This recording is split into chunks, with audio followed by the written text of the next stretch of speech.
Hi guys, here we are to move further on slope and deflection. We have already discussed the differential relation of radius of curvature, how to define the radius of curvature and the differential part of that with respect to the flexure equation of the beam. And we started with the flexure equation of the beam, half part of the flexure equation of the beam. That means I am talking about the m by I is equal to E by R, and we know how to represent 1 by R is equal to d square by dx square. We have already discussed in the first part of the video, and we also discussed regarding the slope, how to evaluate the slope and deflection, the methodologies. Under these methodologies we have talked about the double integration method, and now also we are continuing the double integration method. And from the very first part, under this double integration method, we talked about how to evaluate the slope and deflection values for cantilever beams, in particular the cantilever beams when they are loaded under point load, and how to evaluate or how to find out the slope and deflection if I am not considering the section from the free end always, as we have taken during the discussion of shear force and bending moment diagram. In that respect, or in that context, we are going to discuss about the other kind of loading, including the cantilever beam as well as the other kind of beam we are talking about here. And also this video will talk about in the last, the second part. If you recall, we have discussed about five different technique or methodology by which we can able to develop, or you can able to find out the slope and deflection values. And under that I talked about double integration method. We are continuing the double integration method. The second one is the Macaulay method, and the third one is the strain energy method. And the strain energy method we will discuss about in differently. However, the fourth one, the theoretical method or the graphical method, I must say, these are the analytical method. One of the graphical method I have talked about, and this video particularly talked about the rest part of this double integration method as well as the technique of the Macaulay method, how to implement the Macaulay method. By saying this, I will directly jump to the next part, or the other kind of loading or other kind of conditions including the beams in my rest of the discussion. The first part, when I say the slope and deflection of section 2, as I named section 2, the section 1 we have already discussed. Under the section 2 we will talk about the cantilever under UDL and the simply supported beam with different loading conditions. We will also understand how we will easily do the same thing we can easily do in our rest kind of technique, or the same technique how you can implement for different kind of beam bending situations and their slope and deflection values. Now in this respect, first one is the uniformly distributed load. As we have already discussed about the point load, if the point load is at the tip, if it is not at the tip, we know how to evaluate that part in the first part of the video. And this part of the video will talk about the first one. This part of the video and the first section of this video, we are talking about the uniformly distributed load on whole span. Now when I am saying the uniformly distributed load under the whole span, it can be easily seen. The one cantilever beam is given. Under this cantilever beam, the throughout the load is running through throughout the length, and the length is L, and the beam has been named as AB, and I have taken a section at X from the free end. Now if so, then the basic procedure we go, that means we first write the basic equation or bending moment equation, or this differential form of the equation, EI d square by dx square is equal to mx or m. Now we need to calculate the m.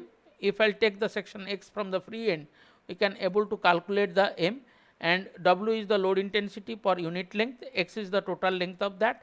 So W into X is the W into X, and it will pass through the CG, the total load which is passing through within the X, it will pass through the X by 2. So the total load on this X length of this beam is W into X, and the perpendicular distance is X by 2, and since it is creating a clockwise or anti-clockwise, or positive moment or negative moment, or sagging or hugging.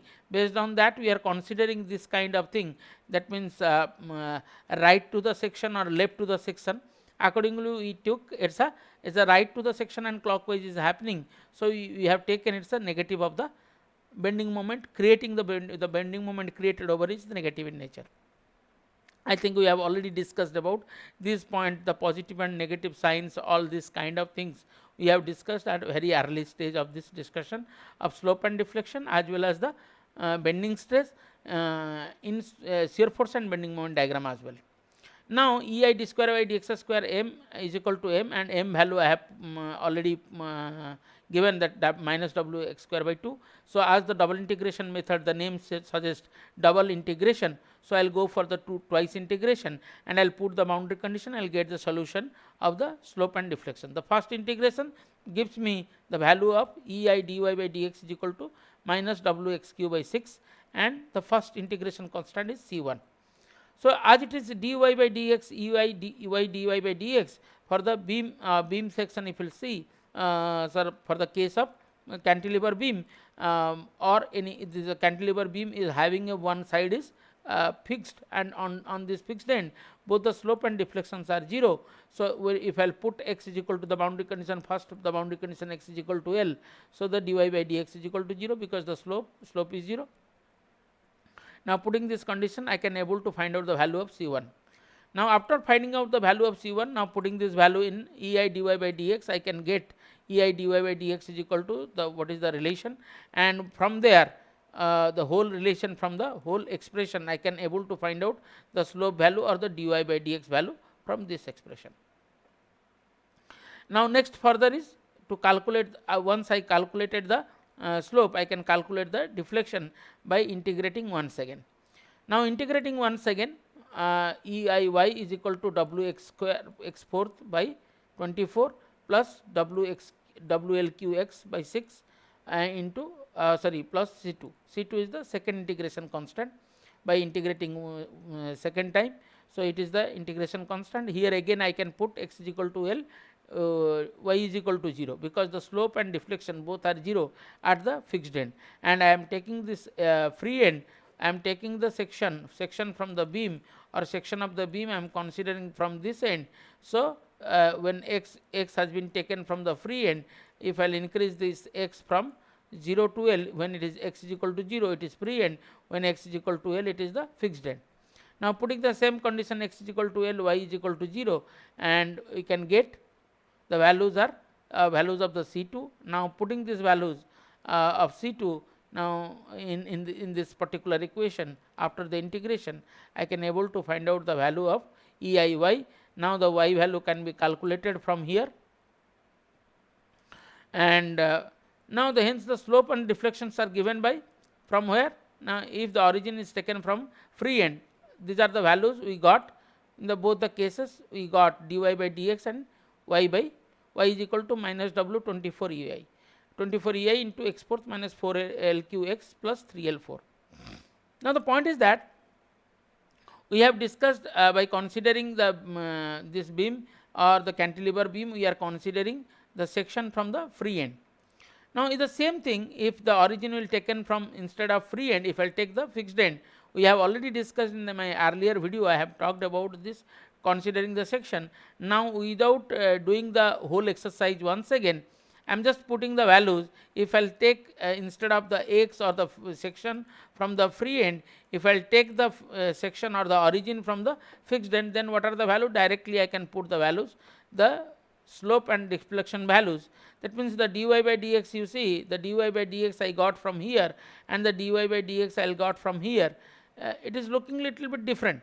It is w 6ei into lq minus xy. However, it is w 6ei. Now these values are changed because of the changing of the origin, or because of the changing of the origin, as well as the bending moment condition will change. But the slope and deflection which we got from here, or by considering from this side or this side, that means from the free side or the fixed side, it has to be same or different. We can verify by putting some condition, we can also verify that. and it will be more easy to understand when we will discuss about the simply supported beam kind. Or you can also prove it, or you can also find it out the values by putting if I am putting the values of x, so can I get the dy by dx. Let us say if I am considering this a whole length has been given 2 meter or 3 meter, from there if I will take from here or from here, what is there any change? If the change, how much the change, we can verify that, but it has to be same. Now the what is the maximum values of the slope and deflection if I want to calculate by putting at x is equal to 0 when origin from the free end. So the values are y prime is equal to WL by just putting from the free end. I am talking about the from the free end, by just putting x is equal to 0, these values will get from the for the free end the maximum values.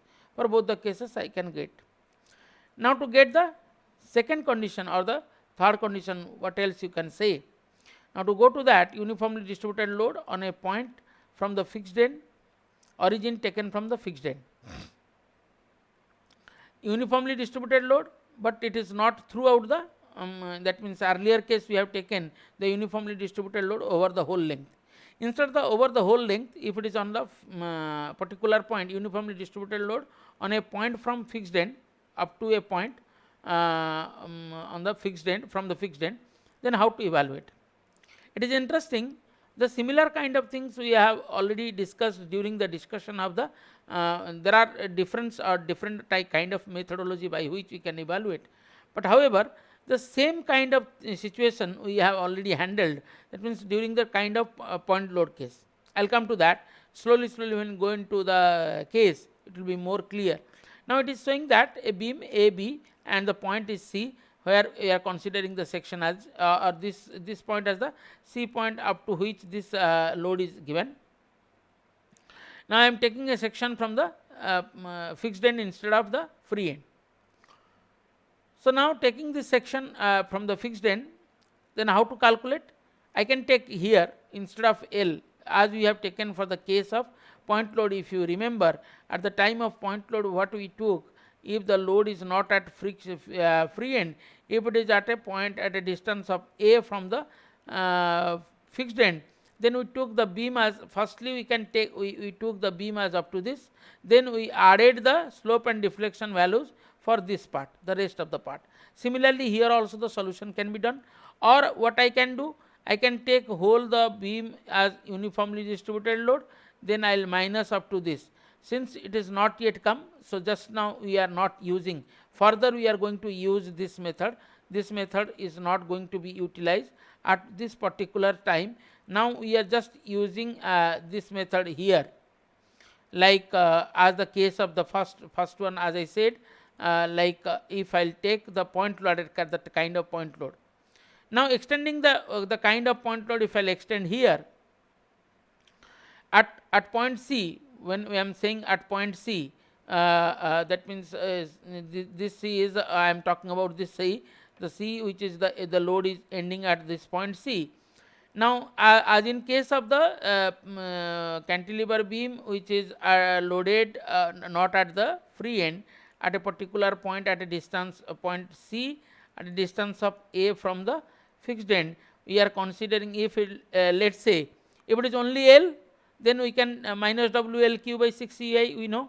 Now if I will consider the beam instead of L length, if I will consider the beam is A length, so I know what are the values of dy by dx is equal to minus WAQ by 6CI, and the deflection are at point C. Why it is written at point C? Because we are considering all some rest BC beam, the rest of the beam is already there. Now in the case of point load, how we have solved? By considering a similar triangle kind of case we have solved, if you have remembered. What we took at the up to point C, we took a deflection. This deflection and this deflection has to be same. Due to the free end, due to its own weight, a extra amount of the deflection will occur, like GF. If I know the GF value, then I will add it and I can do the same. And now this similarly the slope can be obtained from here. How this will maintain the constant slope. After this, what else the slope I will get? It will maintain the constant slope up to the point E. If the slope is dy by dx into WAQ by 6UI, then it will continue a constant slope up to this. Now in this consideration, what we can say, that means due to the load within a point up to a particular point on the beam, then the slope and deflection which are occurring up to this point, then the slope will continue up to the end as the same or constant, whereas that means the bending moment is constant and the slope is constant, whereas the deflection may differ, and what is the amount of deflection will differ, we will see now from here. Now in this context, if I'll talk about in particularly in this context, if I'll say, let's say just now I talked about the up to point C, the deflection as well as the the bending moment as well as the slope is going to be constant. If the deflection and the bending moment is going to constant, mathematically how we can write, the slope and bending moment is constant in between C and B. In between C to B, this point, the deflection as well as the slope as well as the bending moment is constant. So if so, then Ei d square by dx square has to be mx is equal to 0. The bending moment is constant, it is not varying, it is 0.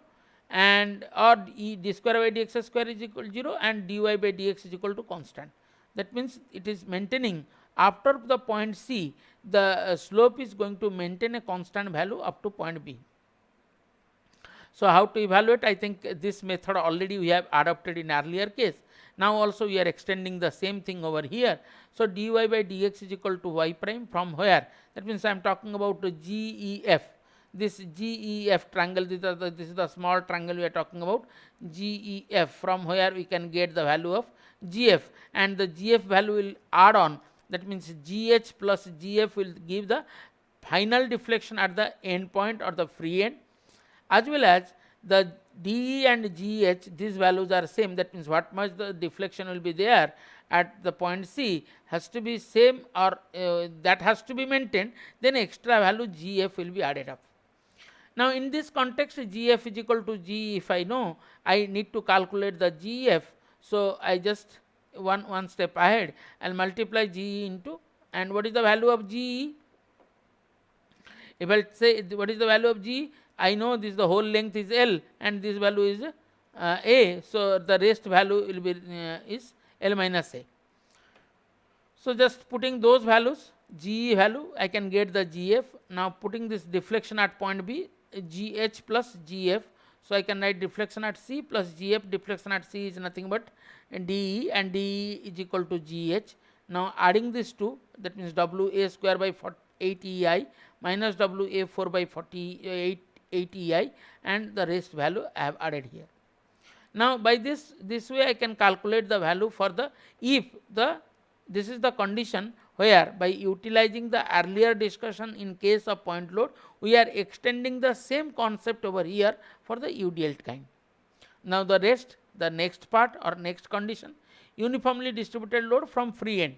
As we have taken from the fixed end, similarly we can take from the free end. If it is so, then the same thing or similar kind of step we can follow. Or just now I talked about that I can take the whole length up to this, because now I know for the section if the load is up to a particular end, or I know if the load or how to evaluate. That means if I'll deduct the first one, I know if the whole beam is under UDL, I know what is the values to calculate, and if the beam on instead of whole, if it is a part, then how to evaluate. Then if I subtract these two, I can get the other one.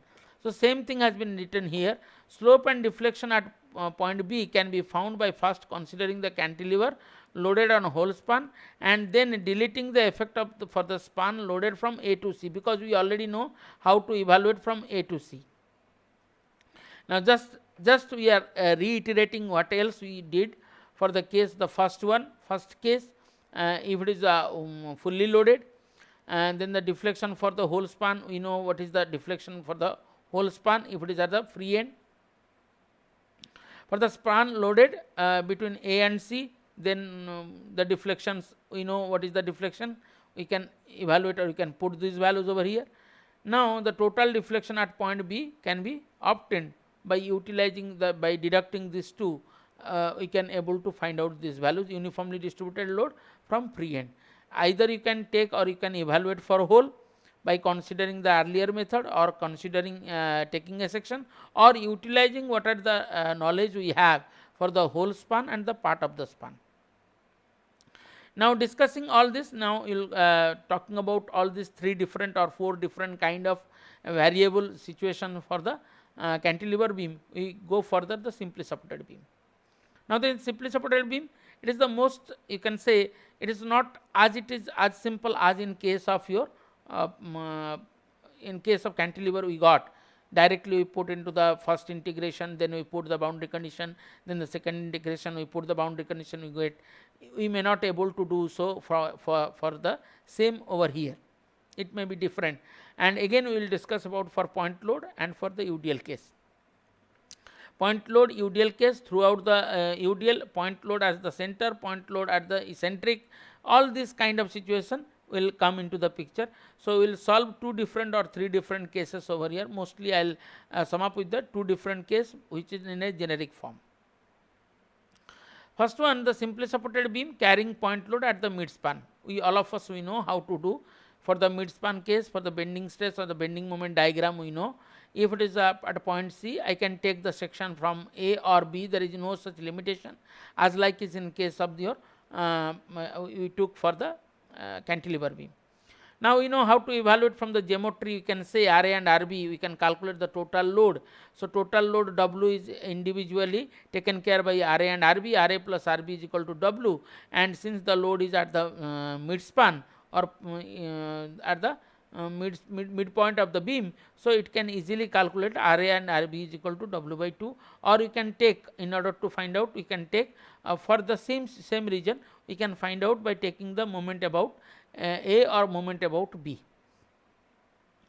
Now the moment about Mx, if I'll write the Mx, if I'll talk about the Mx, taking the section Mx is equal to, if I want to find it out in that form, then the Mx is equal to RA by RA into X, and this Mx is equal to again Wx into Wx by, because RA is equal to W by 2 into X, I can able to find out this Mx, and I know EI d square by dx square is equal to Mx.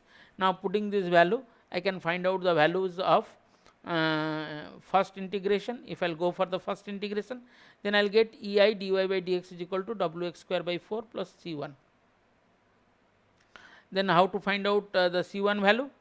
Now at C is equal to X, at C, that means at mid span, X is equal to L by 2. So dy by dx 0, because at the mid span the beam has the maximum deflection, and we know the deflection will be maximum. The point the deflection will be maximum, the slope will be flat or it is 0.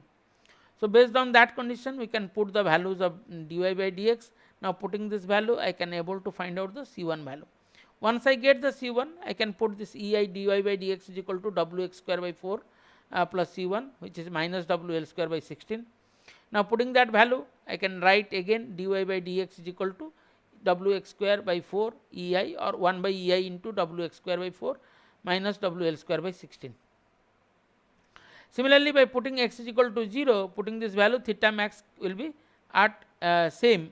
Just in this case, you see, interestingly in this case, that means a simply supported case, you can directly get A and B. Either I can take the section from this side or this side, I'll get the, putting this value theta max will be same at A and B. And that is the value is similarly x is putting this value theta max will be same at A and B, and the y, that means the deflection, once again I have to integrate, once again if I'll integrate, then I'll get this EI d square by dx dy by dx. If I'll integrate once again, then I'll get Wx cube by 12 EI plus W L square x by 16 EI plus C2. Now how to evaluate that? Now put x is equal to 0, y is equal to 0, and C2 is equal to 0. At x is equal to 0, that means at the free end, the deflection, at the supported end, both the deflections are 0, and the slopes will be the maximum. If the deflections are 0, then putting this y value is equal to 0, I can find out the values of at x is equal to 0, y is equal to 0, or C2 is equal to 0.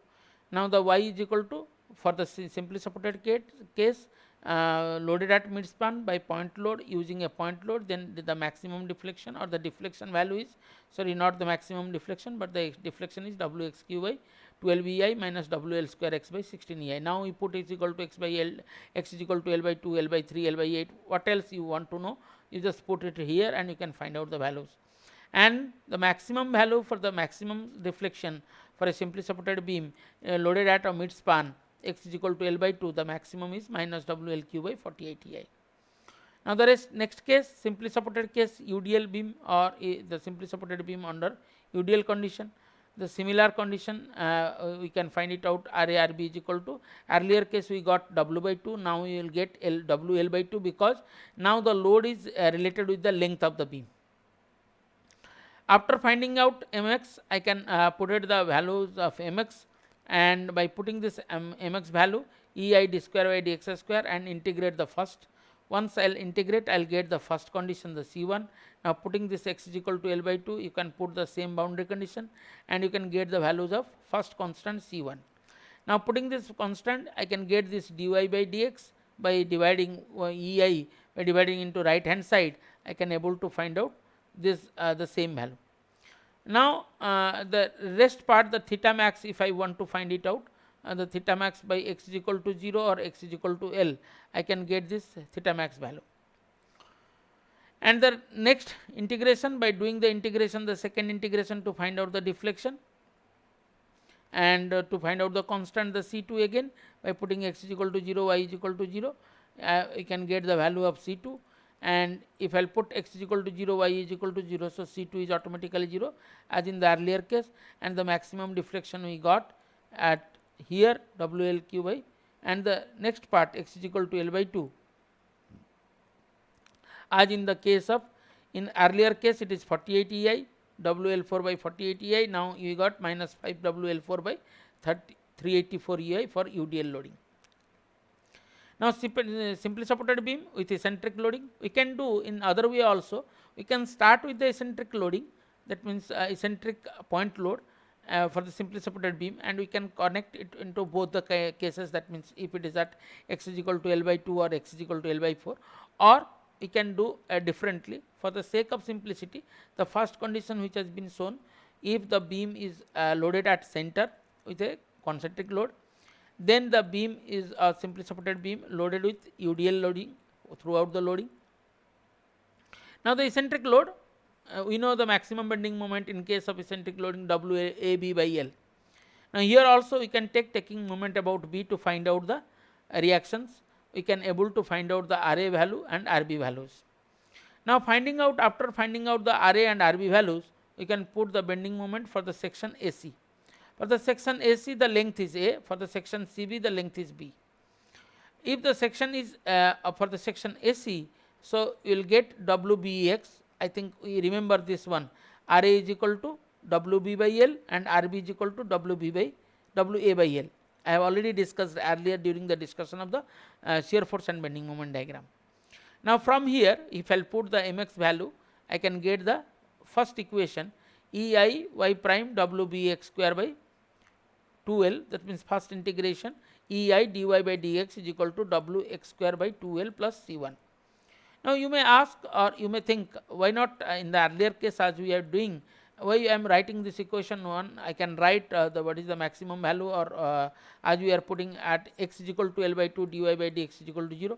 Now in this particular case, in case of at this point the deflection will be the maximum, at the point C the deflection of the beam will be maximum.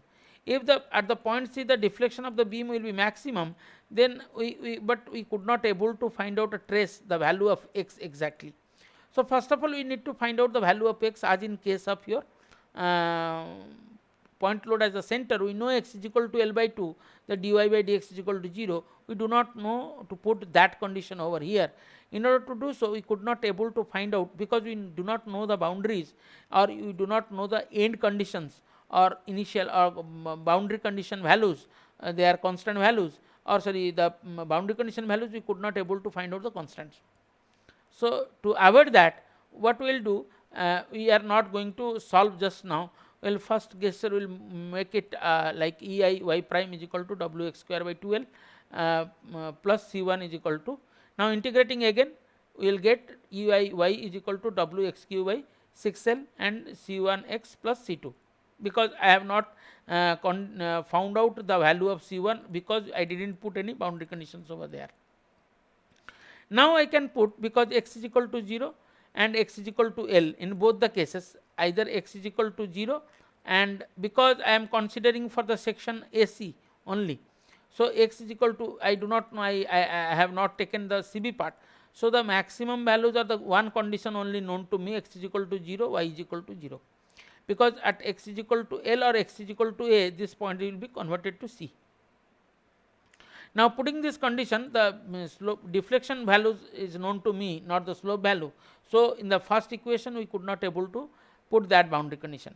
Now putting this value, x is equal to 0, y is equal to 0, C2 is equal to 0, and Eiy is equal to Wxq by 6L plus 61x is equal to equation number 2.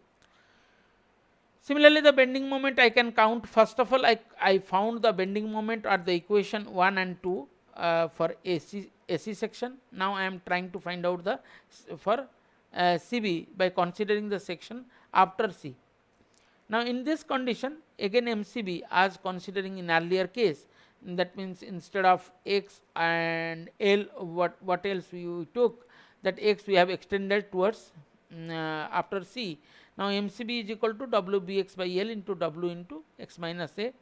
Now putting this equation as a mx, we can able to find out the equation number 3, that means the slope equation Eiy prime is equal to Wx square by 2L. I no need to explain once again, it is clarified from this point. If I will integrate this step, I will directly go to the third equation. Now the fourth equation, the similarly fourth equation could be able to get Wxq by 6L and Wxa minus x minus a whole cube by 6 plus C3x plus C4. When x is equal to A, that means at point C, when x is equal to A, when I am saying, because initially we have taken x is equal to in between A and C, when x is equal to A, so it is at point C. And the slope at point C from 1, that means the equation number 1 what we get. Similarly, the slope equation we get equation number 3. This 2 has to be same. If this 2 has to same, that means WB x square by 2L plus C1 has to be equal to WB x square by 2L and this C3. That means these two equation or this has to be equal. That is because these two are corresponding to a single point. Now solving this equation, putting x is equal to A, deflection at point C is equal to, similarly now putting this x is equal to A, C1 is equal to C3, and if I'll put x is equal to A, I'll get C1 is equal to C3, and deflection at point C according to the equation number 2, and deflection at point C according to the equation number 4, 2 and 4 has to be same. At C is equal to x is equal to A, C1 is equal to C3 again.